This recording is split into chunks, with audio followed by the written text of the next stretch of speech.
Question number 3. Give the linear equation 2x minus 3y minus 8 equal to 0. Write the another linear equation in two variables such that the geometrical representation of the pair so formed is intersecting, parallel and coincident. देखो student, यहाँ पे ये बताना है कि एक equation हमारे पास given है 2x minus 3y minus 8 equal to 0. एक दूसरा इक्वेशन यहाँ पे लिखना है, ठीक है, जो क्या करता हो, जो इंटरसेक्ट करता हो पहले जो गिवन इक्वेशन है उसके साथ, सेकंड कंडीशन में दोनों पैरेलल हों, थर्ड कंडीशन के अकॉर्डिंग दोनों कोइंसिडेंट हों. तो ऐसे अलग अलग टाइप के लीनियर इक्वेशंस हमें लिखने हैं with 2x minus 3y minus 8 equal to 0. जो पहला वाला लीनियर इक्वेशन गिवन है उसी के अकॉर्डिंग एक दूसरा लीनियर इक्वेशन भी राइट करना है जो इन कंडीशन को फॉर्म करते हों. ठीक है, तो यहाँ पे देखते हैं जो पहला इक्वेशन मेरे पास है 2x फर्स्ट पार्ट के लिए 2x minus 3y minus 8 equal to 0. This is first equation. Here a1 is equal to 2, b1 is equal to minus 3 and c1 is equal to minus 8. Intersecting की condition क्या होती है?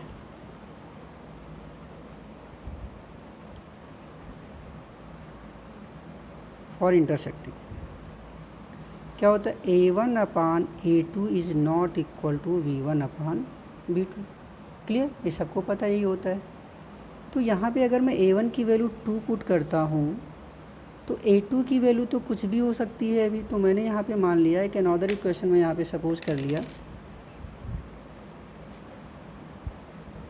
Let other equation is 2x, तो ये मैंने लिख दिया 3. इतनी बात क्लियर हुई. Is not equal to b1 upon, तो b1 की वैल्यू कितनी है? माइनस 3. तो b2 की कुछ ऐसी वैल्यू हो जिससे दोनों इक्वल ना हो. तो अगर मैं यहाँ b2 की value plus 2y minus 7 equal to 0 कुछ भी सपोज कर लूँ, तो यहाँ पे b2 की वैल्यू कितनी मिल गई? देखो, ये हो गया हमारा a2 और ये हो गया b2. तो 2 a2 की वैल्यू 3.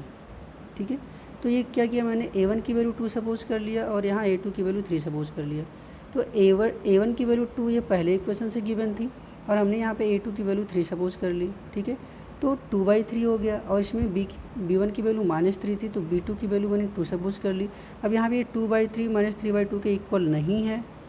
ठीक है, तो एक ऐसा इक्वेशन सपोज करना था जिसमें a1 upon a2 b1 upon b2 को इक्वल ना हो. तो आप इसको किसी भी तरीके से आप इक्वेशन यहाँ पे सपोज कर सकते हो. बस होना क्या है कि a1 upon a2 b1 upon b2 को इक्वल नहीं होना चाहिए बस. ठीक है, सेकंड देखते हैं. सेकंड पार्ट में क्या है? तो पहला इक्वेशन तो हमारा सेम रहेगा. तो लेट अदर इक्वेशन इज़, अब यहाँ पे क्या मानेंगे वो डिपेंड करता है कंडीशन पे. तो पहले क्या है? For parallel. तो पैरेलल की कंडीशन क्या होती है? a1 upon a2 is equal to b1 upon b2 is not equal to c1 upon c2. ये पैरेलल की कंडीशन होती है. तो यहाँ पे इक्वेशन में क्या आना चाहिए कि a1 upon a2 b1 upon b2 को इक्वल आना चाहिए. तो a1 2 है हमारा. तो यहाँ पे जो भी मैं सपोज करूँगा उसमें ये और ये दोनों वैल्यू सेम आनी चाहिए. ठीक है, तो अगर मैं यहाँ पे माइनस 6x प्लस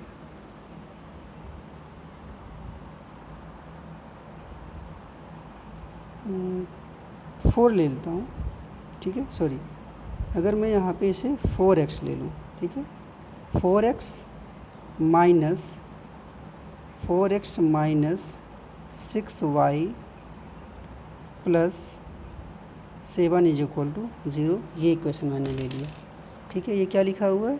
ये लिखा हुआ है 4x minus 6y. Clear student, मैं इसको फिर से लिख दे रहा हूँ. ये लिखा हुआ है 4x minus 6y plus 7 equal to 0. अपने अकॉर्डिंग इक्वेशन को सपोज करना है जिससे ये कंडीशन क्या हो, ये कंडीशन आपकी सेटिस्फाइड हो जाए. तो यहाँ से देखते हैं a1 की वैल्यू 2 है और यहाँ से a2 की वैल्यू कितनी हो गई? 4. v1 की वैल्यू माइनस 3 है, v2 की वैल्यू माइनस 6. ठीक है, c1 की वैल्यू यहाँ पे माइनस 8 है और यहाँ पे c2 की वैल्यू 7. तो ये 3 2 जा 6 हो गया, ये 2 1 जा 2, 2 2 जा 4 हो गया, ये 1/2 इक्वल टू -8/7, ठीक है। तो 1/2 is equal to 1/2 is not equal to -8/7, तो इस कंडीशन को फॉलो किया, ठीक है। तो हमारा जो अनदर इक्वेशन आया वो क्या आ गया, 4x - 6y + 7 equal to 0। Clear हुआ। इसका थर्ड पार्ट देखते हैं, फॉर कोइंसिडेंट।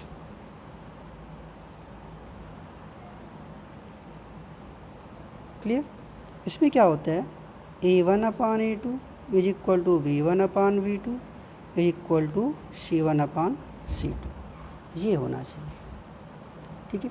तो इसका जो हमारा सेकेंड इक्वेशन होगा वो क्या होना चाहिए, लेट अदर इक्वेशन इज, अब देखो यहाँ पे 1/2 मिला था इस वाली इक्वेशन से, अगर मैं 8 से कुछ ऐसा कटने वाली वैल्यू यहाँ पे पुट करूँ जो 2 आ जाए तो 16 हो सकता है। तो इसे मैं सपोज कर सकता हूँ 4x - 6y, 4x - 6y -